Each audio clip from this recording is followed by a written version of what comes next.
Hai, saya Rani Sebastian. Pada beberapa video berikutnya, saya akan menunjukkan development proses sebuah website dinamis.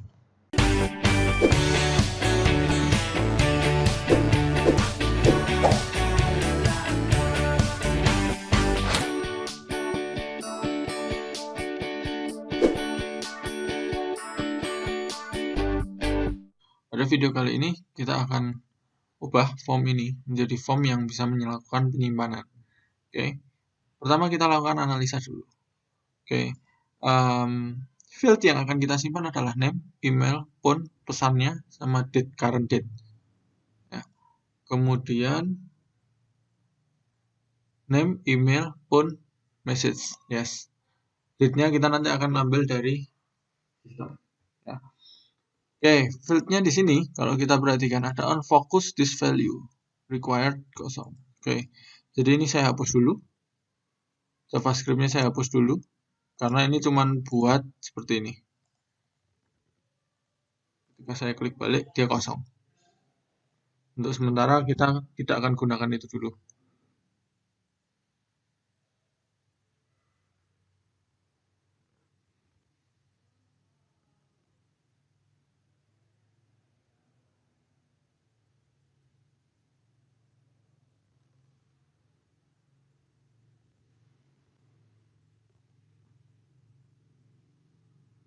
Kemudian di sini value saya ganti dengan placeholder.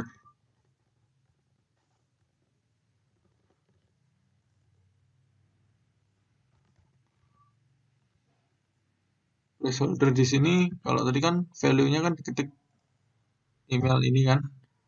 Nah, kalau placeholder dia bisa lebih mudah dengan menggunakan seperti ini. Beda ya. Ada isinya dia akan otomatis kosong.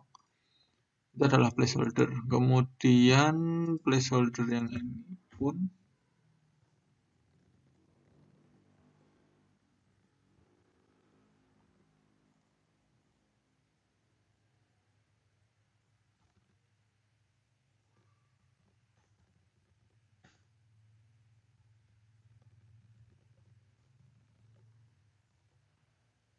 placeholder semua sudah saya sesuaikan, yes. Kemudian ketika disubmit dia akan mengirimkan ke dirinya sendiri dengan metodenya adalah post. Kemudian di bagian atas kita akan buat if $_post. Jadi kalau ada data yang dikirimkan, dilakukan print r $_post. Kita lihat dulu datanya. Nah, ini di sini saya sudah menggunakan placeholder email. Jadi di sini harus email@email.com. Pun seperti itu. Nah, ini data yang dikirimkan. Ya. Data sudah kita dapatkan, kemudian kita langsung buat $SQL sama dengan insert into kontak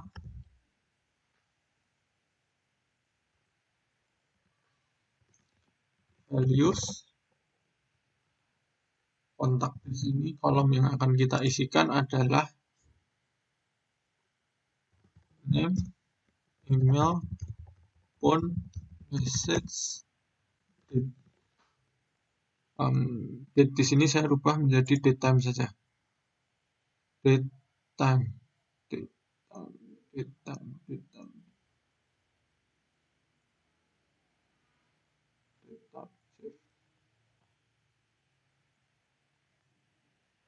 Kemudian date di sini saya hapus saja. Date time-nya kita tambahkan, defaultnya adalah current timestamp, waktu saat ini. Kemudian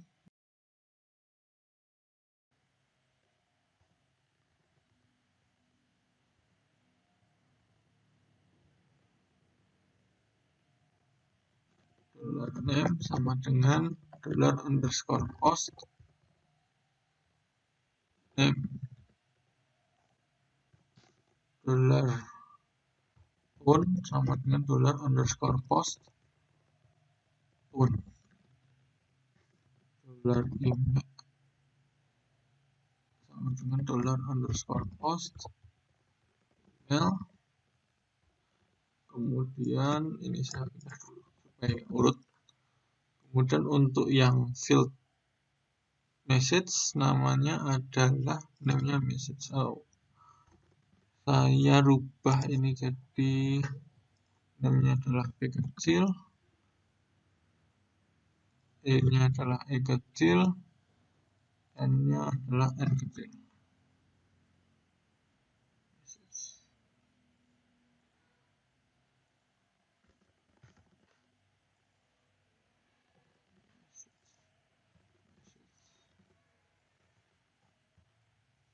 Kemudian di sini name-nya dollar name,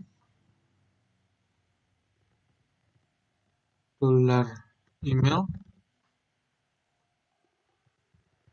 dollar pun, dollar message.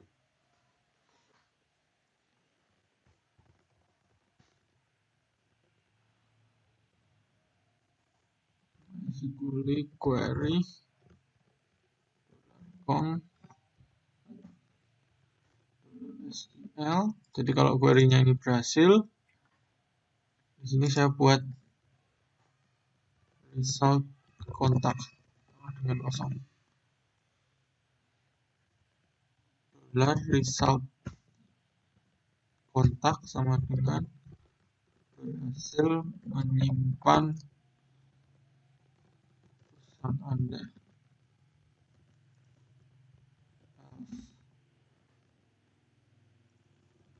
Gagal menyimpan pesan Anda.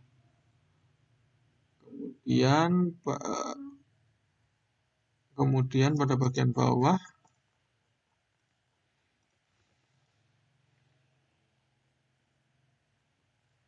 di sini kita akan buat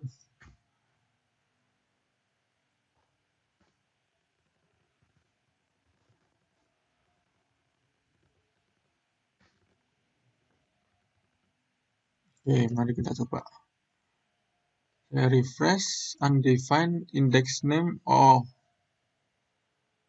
karena tadi kan saya ngerubah fieldnya ini jadi N-nya N kecil. Ini kita refresh dulu.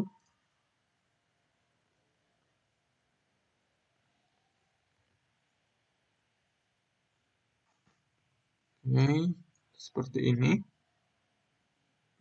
Dan ini email at gmail.com. Nah, kalau dilihat pesan di bawahnya ini berhasil menyimpan pesan Anda. Oke, stylenya masih jelek, it's okay. Kemudian kita tes, kita lihat di bagian kontak. Muncul, tadi yang pertama muncul tetapi salah ya. Karena posisinya index name-nya kan tadi sempat berubah. It's okay. Ini buat trialnya. Oke, jadi sini sudah berhasil nyimpen. Nah, di sini masih bisa ada kelemahan karena ini kan dipublish ke umum ya. Jadi orang umum bisa melihat. Nah, di sini tidak ada yang namanya captcha. Jadi ketika kita submit terus, itu bisa dilakukan. Bahkan ketika ngasal pun juga bisa, pakai robot pun juga bisa submit ya.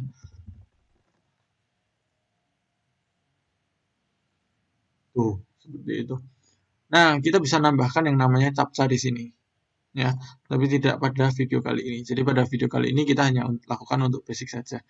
Nah, di sini kita sudah melakukan validasi yang namanya validasi dalam tanda petik saya nyebutnya validasi HTML. Ya. Jadi di sini kita sudah menggunakan tipe input type yang sesuai.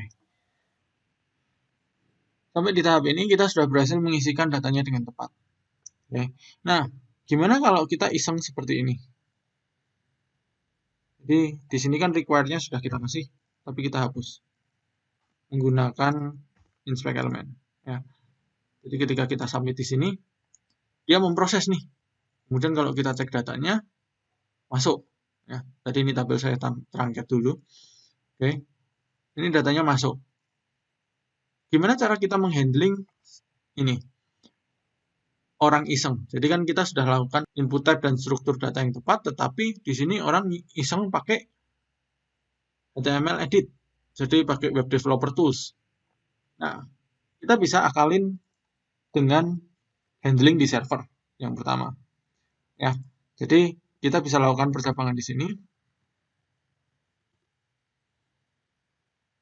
If kita mau melakukan pengecekan $name sama dengan kosong. Oke, kalau name-nya kosong, dollar, kita akan gunakan result kontak.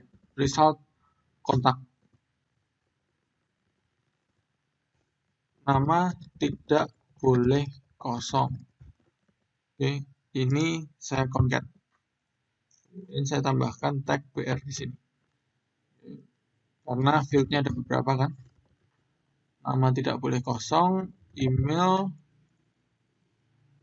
phone, dan message. Email, phone, message. Oke. Kemudian di sini kita juga buat percabangan. Kalau proses validasinya sukses, berarti kondisi suksesnya adalah $result kontaknya adalah kosong. Oke. Kalau $result kontaknya sama dengan kosong, dia lakukan proses ini. Kalau tidak, dia bisa langsung proses. Ketika saya, nah ini, nama tidak boleh kosong, email tidak boleh kosong, pun tidak boleh kosong. Kalau kita lihat datanya masih satu tok. Seperti itu. Kalau validasi angka gimana? Ya, di sini juga kita bisa lakukan. Kayak gitu. Nah, ini adalah proses yang paling umum untuk melakukan menghandling form kontak. Nah, form kontak juga bisa dikembangkan dengan menambahkan yang namanya CAPTCHA. Di mana kalau seperti ini, robot kita bisa buat scripting, kemudian robot bisa ngeklik dan submit terus. Nah, kita bisa tambahkan CAPTCHA, kemudian CAPTCHA itu kita cek di sini sekalian. Ya. Jadi kalau CAPTCHA-nya sesuai baru proses, kalau tidak diproses.